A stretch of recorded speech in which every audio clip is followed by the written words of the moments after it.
আজ দেখো সকালবেলা এখন বাজছে 11টা। আজ একটু দেরি করেই উঠেছি। আজ হলো গিয়ে শনিবার, আজকে সৃষ্টিরও বন্ধ, ওর বাবারও বন্ধ। তো আজ আমাদের মিষ্টি খেতে খুব ইচ্ছা করছে, তাই চলো আজকে একটু তোমাদেরকে দেখাই কি বানানো হচ্ছে আজকে। এই যে এখানে দুধ বসানো হয়েছে জাল দেওয়ার জন্য, আর তার মধ্যে তেজপাতা আর এলাচি দিয়েছে। তো মিষ্টিটা আজকে কি বানানো হবে আমি বলি, পিঠা বানানো হবে, দুধ পুলি, সুজির দুধ পুলি। তো উনি শাশুড়ি মাই বানাবেন। তো জাস্ট এখন বসিয়েছেন, বাকিটা তোমাদেরকে শেয়ার করব উনি কিভাবে বানান, তোমরা সঙ্গে থাকো। আর এই এখন ঘি দিয়ে দিচ্ছেন জলের মধ্যে, 3 চামচের মতো ঘি দিচ্ছেন। এখানে এখন সুজি দিয়েছেন 1.5 কাপ সুজি দিয়েছি, আর তার জন্য 2.5 কাপ জল আর ঘি আর জলটা একসাথে মিশিয়ে দিয়েছি। মিশিয়ে দেওয়ার পর তারপরে এই সুজিটা দেবো। ভালো করে সুজির জলটাকে শুষে নিবে, তারপরে ওইটাকে দিয়ে পিঠা বানানোর স্টার্ট করা হবে। এদিকে আমি আমার একটা করি, বেশ কড়াই থেকে পুরো উঠে আসছে এখন গল্প করে। পুরো এরকম যখন পুরো কড়াই থেকে ছেড়ে দেয়, মানে সুজিটা ছেড়ে আসবে, তখনই বুঝবেন যে এটা পুরো ভালো করে ইয়ে হয়ে গেছে, সিদ্ধ হয়ে গেছে।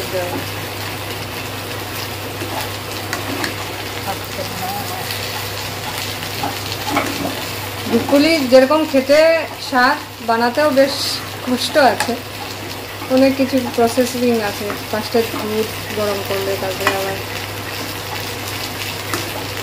তাই বলে না যে মানে স্বাদ জিনিস কিছু খেতে হলে, ভালো জিনিস কিছু খেতে হলে একটু কষ্ট করতে হয় সব কিছুতেই।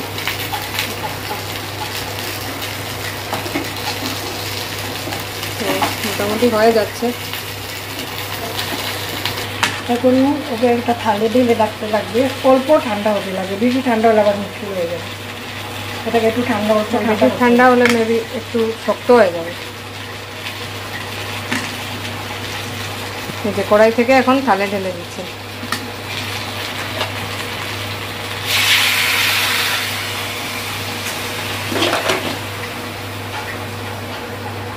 মাখার জন্য অল্প একটু ময়দা ব্যবহার করছেন, ওইটা যার যারই মানে অনুমান মতো দিয়ে দিলেই হয়ে যাবে। আর সঙ্গে এখন ঘিও দিচ্ছেন, অল্প সামান্য পরিমাণ ঘি, ওইটা যার যারই মানে ইয়ে অনুযায়ী আর কি। যেহেতু উনি এখানে নিয়েছেন 1.5 কাপ সুজি, সঙ্গে 2.5 কাপ জল, তো ওই হিসাবে উনি দিয়েছেন ঘি 2 চামচের মতো, ছোটো চামচ দিয়ে। আর এখন অল্প একটু ময়দা দিয়ে মাখছেন ভালো করে। তো নামানোর সাথে সাথেই মেখে নিতে হয়, কারণ নইলে শক্ত হয়ে যাওয়ার চান্সেস থাকে। এই যে এখন মাখা হয়ে গেছে, এখন ছোট ছোট করে যতগুলো হয় লেচি কেটে নিচ্ছে। এই যে যেগুলো ডিজাইনালা, এগুলো হচ্ছে গিয়ে আমার শাশুড়ি মায়ের হাতের করা, আর আমি পারি না, তাই আমি দেখো এগুলো বাকিগুলো, তো এগুলো একটু ইগনোর করে দিও। তো বনে গেছে অলমোস্ট, তারপর বাকিটা দুধের মধ্যে দিয়ে মানে আমি দেখিয়ে দেবো। কড়াইতে দুধ বসিয়ে, দুধটা তো আগে জাল দেওয়া হয়েছিল ভালো করেই, তো এরকম হয়েছে। এখন পিঠেগুলো যেগুলো বানানো হয়েছে এগুলো দুধের মধ্যে দিয়ে দিবেন। এই দেওয়ার পরে বাকি ফুটবে ভালো করে দুধটা। মিষ্টি এখনও দেওয়া হয়নি, মিষ্টিটা লাস্টে দিবেন, কারণ মানে আমরা যতবারই বানিয়েছি লাস্টেই দিয়েছি, কারণ দুধের মধ্যে গুড় দিয়ে বানালে আর কি, চিনি দিলে তো অন্য কথা, কিন্তু গুড় দিলে প্রায় সময় ফেটে যায় দুধটা, তাই উনি লাস্টে শিরা বানিয়ে রেখেছেন গুড়ের, ওইটা একটু ঠান্ডা হওয়ার পর মিশিয়ে দেবেন। এখন আপাতত ওই দুধের মধ্যে সুজির যে পুলিগুলো ওগুলো সিদ্ধ হবে,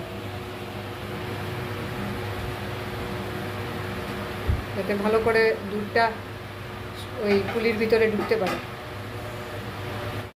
আগে তোমাদেরকে একটা কথা বলা হয় নাই, ওই পুলি পিঠার ভিতরে কিন্তু আমরা নারিকেল দেই নাই, আমরা ওই খোয়া ক্ষীর যে পাওয়া যায় ওইগুলোই দিয়েছি, কারণ একটু মিষ্টি সবাই কম খাই তো, তাই আর কি ভিতরে খোয়া ক্ষীরটা দিয়েছি। আর এখন এটার মধ্যে ঠান্ডা হয়ে গেছে, এখন উনি ওই একটু যেটা শিরা বানিয়েছিলেন গুড়ের শিরাটা দিয়ে দিচ্ছি। অনেকে হয়তো বা আগেই দিয়ে দেন, কিন্তু আমরা এটাকে আলাদা করেই দিচ্ছি।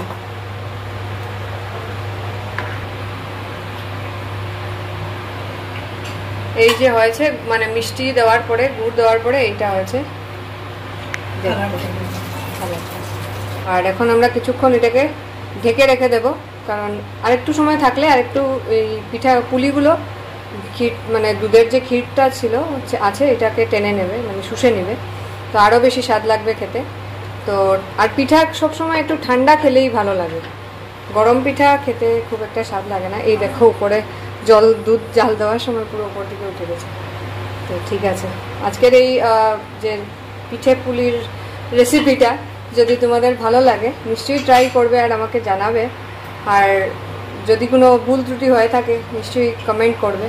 ঠিক আছে, চলো আজকের জন্য টাটা বাই বাই। এই যে আমাদের ঘরের মেইন কর্তা যিনি, ওনাকে দেওয়া হচ্ছে এখন, উনি খেয়ে বলবেন যে কীরকম হয়েছে। বলো, খেয়ে বলো। পুরো দিনের মধ্যে এত গরমের মধ্যে পিঠা বানানো হয়েছে, এখন তুমি খেয়ে দেখো। স্বাদ হয়েছে?